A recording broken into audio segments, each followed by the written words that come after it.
Social media is evolving. Gen X and boomers, they use Facebook primarily. Millennials, that's my generation if you're curious, we use Instagram, YouTube, maybe Twitter. Generation Z, that's all TikTok. But what about Gen Alpha, the youngest current generation? Presumably, if I had to guess, although data's not exactly easy to get for this, which is by design, presumably they're using a collection of YouTube, TikTok, and Snapchat while lying about their age. But what if I told you that the dominant platform for children ages 9 to 16 years old wasn't traditional social media at all? What if I told you it was a video game? Well, it is a video game, Roblox to be precise, which as of 2025, according to second quarter financials from the company themselves, has 111 million daily active players. Speaking to Bloomberg back in 2020 during the pandemic, Roblox stated that 2/3 of all United States children between the ages of 9 and 12, period, use the game, which is a figure that has only increased in the time since. Thanks to a subpoena issued by the Florida Attorney General's office, we can also see that 40% of the entire user base as of 2024, which totaled 85 million at the time, 40% of their user base are preteens, suggesting that here and now, 2025, something like 45 million Roblox players are children. That comes with a very unique set of problems. First, the platform relies on what's called UGC, or user-generated content, for most of what it provides, which makes the concept of moderation immediately difficult. Second, while age verification systems do exist in the game, they're isolated to whatever content is deliberately aimed at users 17 and older, which means they can be circumvented immediately and easily by pretty much everyone. And third, the game is free to play. Of course, free to play doesn't mean it lacks predatory monetization. The internal currency system called Robux is rife with exploitation, psychological tricks, loot boxes, and more. But as a baseline experience, anyone in the world with a few strokes of a keyboard can make an account and jump into one of the many games that are served up in the central feed without any verification whatsoever. This is where I should probably explain better how the system actually works. Roblox is not a game in and of itself. It's an ecosystem. Instead of a game served up as a standalone experience, it's a platform creation system where tens of millions of different smaller games, with air quotes around that, many of them are just chat rooms, but games, I'll call them, have been created, which players can hop into and out of at will. Honestly, it's a very cool thing conceptually. Some of the games that they have are quite expansive, and I fully understand why it's popular in the first place. But when serving up easy access user-generated content for tens of millions of children, you start running into problems. You don't have to look very far or think very hard for that matter to figure out what those problems are.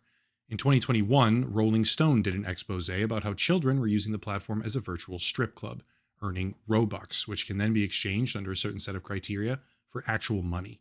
In 2023, an indictment was handed down by the Southern District of Indiana for a New Jersey man who had used the platform to groom a 15-year-old girl, after which he transported her across state lines. He convinced the girl that her family was the enemy, and it's a horrifying depiction of events in that indictment. But what isn't made clear in the document is that this man was an extremely prominent creator in the Roblox community.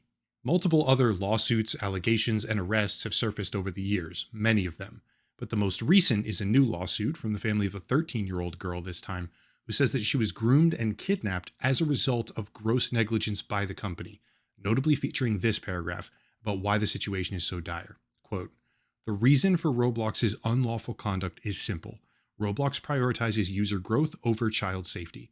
As one former Roblox employee explained in describing the company's approach to child safety, you have to make a decision, right? You can keep your players safe, but then it would be less of them on the platform. Or you can just let them do what they want to do, and then the numbers all look good and investors will be happy. Roblox's prioritization of growth over the safety of children has devastated the lives of children who use its app, including plaintiff." End quote. That is a very incendiary claim, especially when leveled at a multi-billion-dollar corporation that serves tens of millions of children per day. But it's also not the first time. According to Hindenburg Research, which is an activist investment research firm that focuses on short selling and is most famous for exposing the Nikola fraud, where a company had faked their progress on building electronic trucks. According to Hindenburg Research, not only does Roblox fake their engagement metrics, but they also create, quote, "a pale hellscape for kids," end quote. Many of the claims in this report are extremely graphic, by the way, but the situation at that point was only just getting started. Now, in the interest of fairness, I want to take a minute and talk about what Roblox is doing for content moderation, because they are doing something. One of their most notable policies is called Sentinel, which is platform wide and it's full scan AI surveillance, right? That's the best way to describe it. Every message that is ever sent on their service is reviewed by this program, allegedly, which is something I'll come back to later on. But we also know, thanks to leaked internal documents posted by a disgruntled hacker in 2022, who I believe attempted to extort the company but failed to do so, we also know that they have all sorts of internal criteria for what gets moderated and how. Most interesting to me is their keyword/phrase database with all sorts of different severity rankings for things like keep this a secret from your family or wish you were younger, which indicates to me that the idea of them deliberately ignoring this kind of grooming for the sake of inflating user metrics doesn't really have teeth to it. However, just because they have moderation policies doesn't mean that those policies are sufficient. And this is where we come to a bit of a crossroads. If you scroll social media right now, the overwhelming consensus, and there is a bit of a mob at the moment, is that Roblox is infested with inappropriate content and fails to moderate the platform properly. Depending on who you ask, it's anything from mildly concerning to flat out rage-worthy. So for the sake of a complete video, I decided, why don't I just go check for myself? Truth be told, I wasn't even expecting much, okay? I figured the prevalence of these issues would be wildly exaggerated for the sake of content and views by other YouTubers, and that I could maybe have a few small examples fairly easily for the sake of the video. But what I found was just completely insane. This is the tricky part. Since so much of this player base is under the age of 13, and because of how much of this content was consistently taking place, I don't have the patience or honestly the editing capabilities to censor each username, overhead message, and feed message individually as it moves across the screen. That combined with the fact that there are people with custom character skins to resemble giant, naked, hairy men chasing smaller avatars around constantly, or the rest of the issues that I would have to censor for the sake of YouTube's community guidelines, on top of the necessary safety precautions for whatever child accounts are present here, everything combined, I'm just going to censor the whole screen. Over the years, I've done a few similar types of videos, namely about TikTok, Google Photos, and other social media platforms, some of them with quite a high number of views and about rather disgusting groups of people. So I hope I've built enough credibility to be able to do this. But for right now, you as the audience have a pretty simple choice. You can either trust what I'm telling you or you don't. That's it. If you don't want to trust me, that's fine, skip ahead. But if you are interested in trusting what I say, I spent roughly 9 minutes visiting 3 separate Roblox games, okay? Not even very much. Meep City, because people describe that as one of the more problematic ones on social media, which has 3.4 million votes, 16.2 billion visits, and is described as minimal content maturity on their page. Therapy, which has 95,000 votes, 152 million visits, and is described as moderate content maturity. And then Bilberry City, 117,000 votes, 257 million plays, and all of these with thousands of concurrent players at the time. Just to be clear, I did not initially choose the more obvious ones, okay? Like Femboy Simulator, which is on the trending tab, by the way, and is all about just pumping yourself full of as much estrogen as possible, despite being categorized as minimal content maturity. I spent less than 10 minutes, and during that time, I saw models designed to look like giant naked men, as I said. I witnessed people of unknown ages moving their communications off-platform, which is a TOS violation. I saw invitations for sexual roleplay. I witnessed sexual roleplay directly unfolding in the offices of the therapy game. I saw a detailed discussion of drugs, slang which I didn't even fully understand but felt like coded language, which I am familiar with, unfortunately, and people routinely opening the discussion with how old they are or suggesting let's have fun or go have fun as soon as someone else did. I don't know what percentage of all that is actionable by Roblox as a company, but the idea that 40% or more of their user base is under the age of 13 is shocking. And when it comes to controversy, this is before we even get to the worst part. Because of these issues, which I would describe as demonstrably rampant, Roblox has a sort of community moderation effort taking place where groups of users will attempt to find the most troubling offenders, groomers or predators, I mean, and take them down independently. These groups operate in such a way where they also monetize their social media content in a variety of ways and gain high viewership as a result. So it's a little bit complicated owing to the fact that they have a financial incentive behind finding bad actors in the first place, as well as making the videos even more salacious if possible. But that's a bit of an assault on their credibility, so I won't go that far. I'm just saying it's a complicated situation, all right? But I think the most important thing to consider is that this behavior isn't born from nothing. These community groups only exist because of the rampant problem. And in response to that, Roblox decided to ban the community members trying to help. Not just that, they also issued a cease and desist letter. Any YouTuber covering this kind of stuff over the years has become intimately familiar with what those are and how they work, right? Myself included. They issued a cease and desist letter to a YouTuber named Schlep, who participates in and helps organize these kinds of efforts, stating that he should immediately cease, quote, engaging in simulated child endangerment conversations, sharing or soliciting personally identifiable information, and directing users to move conversations off platform, end quote. This move immediately caused backlash, especially considering the fact that there are severe and consistent violations of their policies, which appear to go unpunished, as documented by the community for years. But even if I hate to admit this, even if I think that Roblox is failing in every conceivable sense of the word when it comes to realistic or effective moderation of dangerous users, they don't really have a choice right now for the cease and desist. After the initial letter was sent, probably because of the backlash, they issued a substantial update, providing much more detail on why they took this particular action. And in that update, we start to understand that the type of vigilante content that was taking place is wildly dangerous for everyone involved. On the most basic fundamental level, okay, normal players banding together all over to try and weed out predators feels like a really good thing. And it is. But let me pitch you a scenario. What happens when these people start attempting to physically meet, which they routinely do? What happens when they go somewhere thinking that they're about to get millions of YouTube views and confront a predator and get all the clout, and the person that they're meeting is armed and unstable? What happens at any point in the process when material is transmitted between parties which violates federal law by mere possession, which is something that absolutely takes place and is even a go-to tactic by the worst predators out there to begin insulating themselves? Most of you watching this have no way to know this, but after a couple of the more hard-hitting videos that I did on these types of subjects a few years ago, I had a couple phone calls with the FBI, someone working with the ICAC task force, and learned a whole lot more about just how dangerous all of this is. For the people on social media catching predators, right? That content goes viral. It gets millions upon millions of views and all the accolades and financial motivation in tow. But for the actual content creators doing it, it is dangerous. For the companies that own the platforms where it happens, in this case, it's Roblox, it is a massive liability. And if we're thinking about the entire situation rationally, there really is no other way that this was going to go down. A multi-billion-dollar company cannot allow regular everyday people to impersonate children and then physically meet predators in the world using their platform as the communication base for that.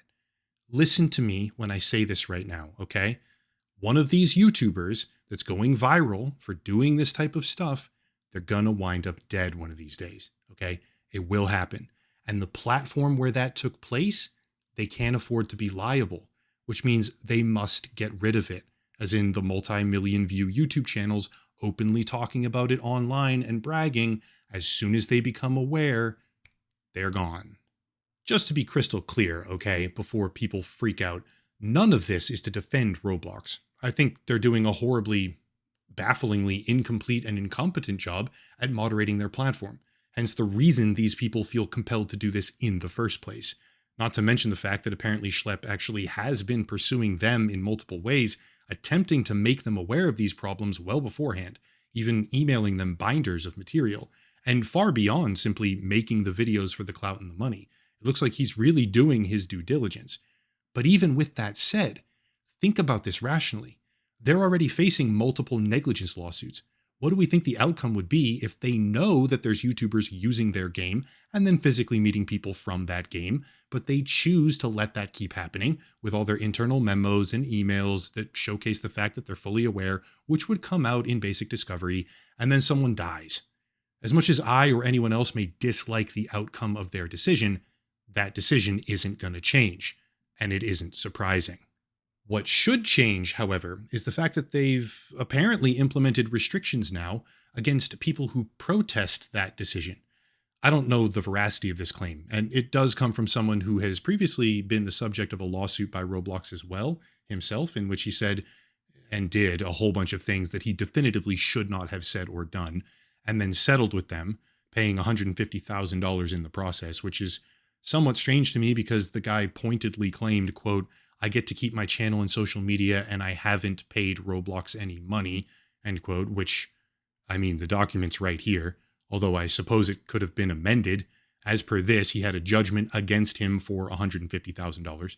But anyway, Roblox has a history with this guy, so take that for what you will. However, if it's true that they're restricting the usage of keywords and terms about the whole debacle entirely, that's an extra step of corporate fuck up, like my God.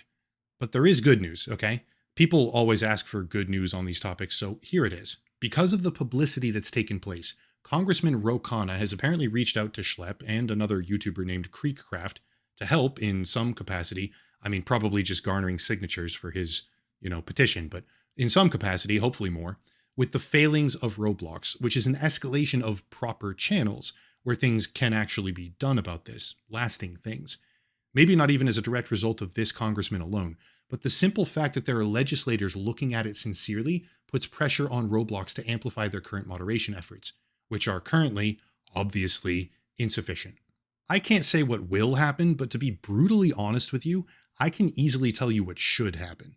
What should happen is that Roblox implements a platform-wide policy where anyone below the age of 18 has no chat. They get static choices of dialogue from a tree, and that's it. They have no freeform communication. Anyone over the age of 18 has to verify ID to classify their account that way, which they already do for 17 plus. And the rest of these kids just eat the fact that this game is a children's product. It's a liability for tens of millions of families and multiple industries. And sometimes you really just need a sacrificial lamb. I'll expand on that because a lot of people, it probably just goes right over their head and they're about to freak out. Roblox is the type of platform and the kind of situation that gets used to justify draconian or suppressive internet laws in the future. Roblox is what agencies and governing bodies can easily point to and say, look how bad that is. We need to make sure anyone using social media and widespread other websites verifies their ID for us to track and protect the kids. But once you understand that lightning rod examples like this are often used to erroneously expand invasive authority, suddenly it gets easier to just bite the bullet and nuke one platform to save the rest. The real answer to this entire situation is to make anyone under the age of 18 have scripted communication only and verify the ID of anyone who wants their account to be 18 plus on the platform for the rest. Boom. Problem solved. The Roblox kiddies and the Roblox YouTubers would cry about it, sure, but the rest of the entire world would be exponentially better off as a result. That's it. The predator problem on Roblox is a corporate failure to devote adequate resources in the proper locations, which you can easily see, by the way, in the fact that their infrastructure/trust and safety costs have remained basically static for the past few years, despite incredible growth metrics in their player base. They're not expanding trust and safety along with that at all. But at the end of the day, multi-billion-dollar corporations are an incredibly difficult thing to fight against. Roblox, TikTok, YouTube, Google, you get the idea. Best of luck to Schlepp. If you want to support the channel, check out the links down below, a special VPN deal, locals and Patreon, channel memberships, and more, but I'll cut it there and stop rambling. As always, thank you all for watching, question everything, and have a nice night.